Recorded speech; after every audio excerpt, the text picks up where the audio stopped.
이 세상이 원하는 룰이 아니라 자기만의 고집.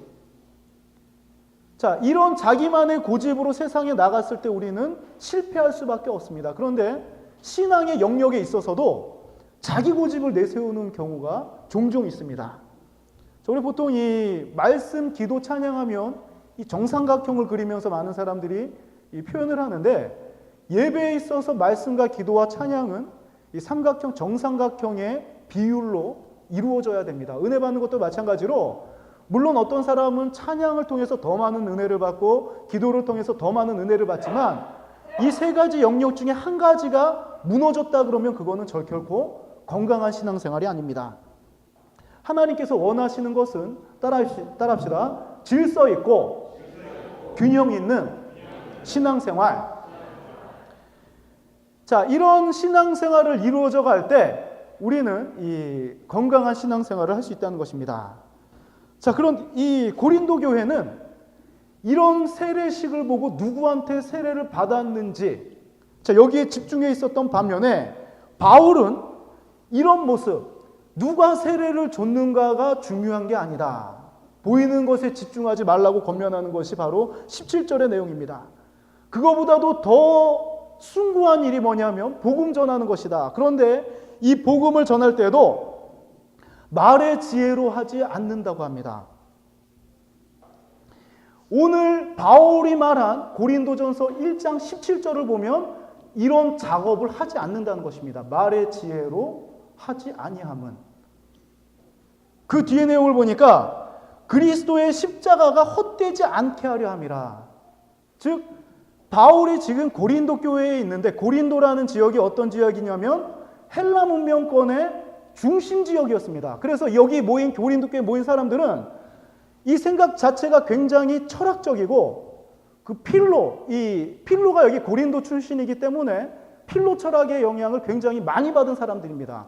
그래서 이들에게 설교를 한다 그러고 복음을 전하려면은 철학적으로 이야기해야지만 더 잘 들어갈 텐데, 바울은 이 말의 지혜를 버리겠다. 어려운 쪽으로 너희들이 듣든지 아니 듣든지 십자가의 도만, 그리스도만, 그 알맹이만 전하겠다는 것이 바로 17절의 내용입니다.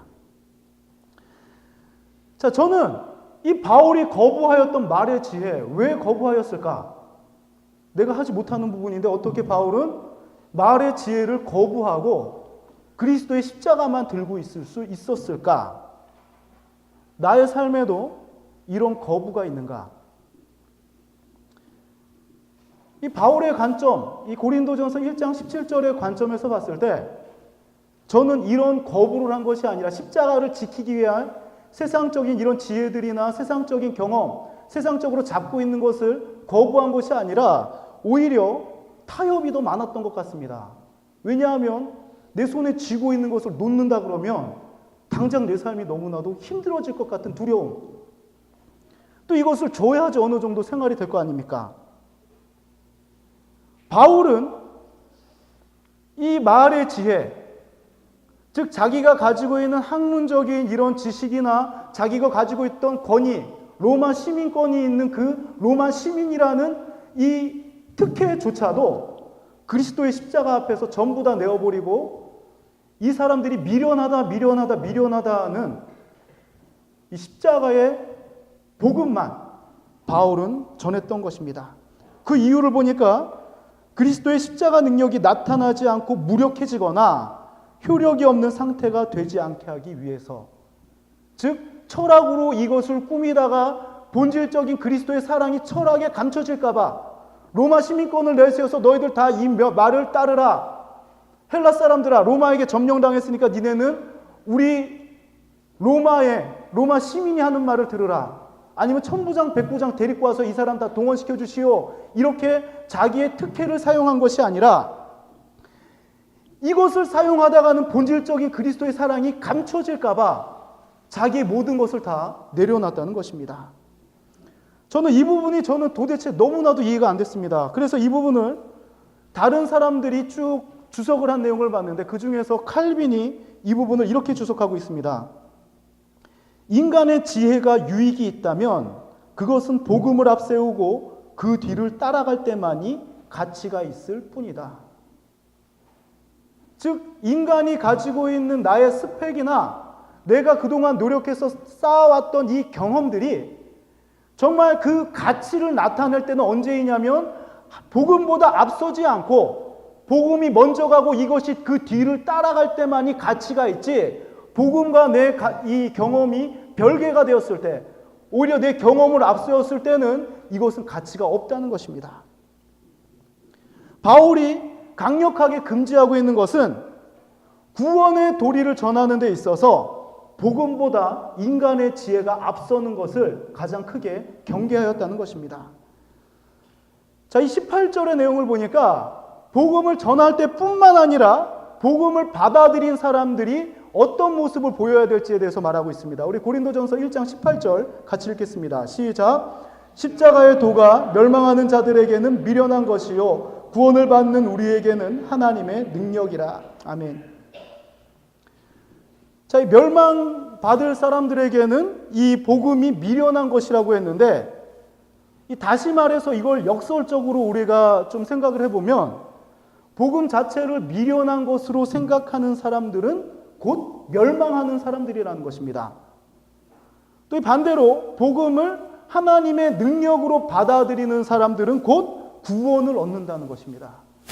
즉, 이 우리가 그동안 공부하고 노력하고 쌓아왔던 이 세상의 경험들을 저는 이것을 놓고 십자가만 채우느냐 이렇게 생각했는데, 우선순위가 복음이 앞서가고 이것을 가장 큰 가치로 여기고 이것을 나타내기 위해서 우리의 경험을 쌓아갈 때 우리의 삶은 또 하나님 앞에서 또 세상 앞에서 빛과 소금으로 살아갈 수 있다는 것입니다.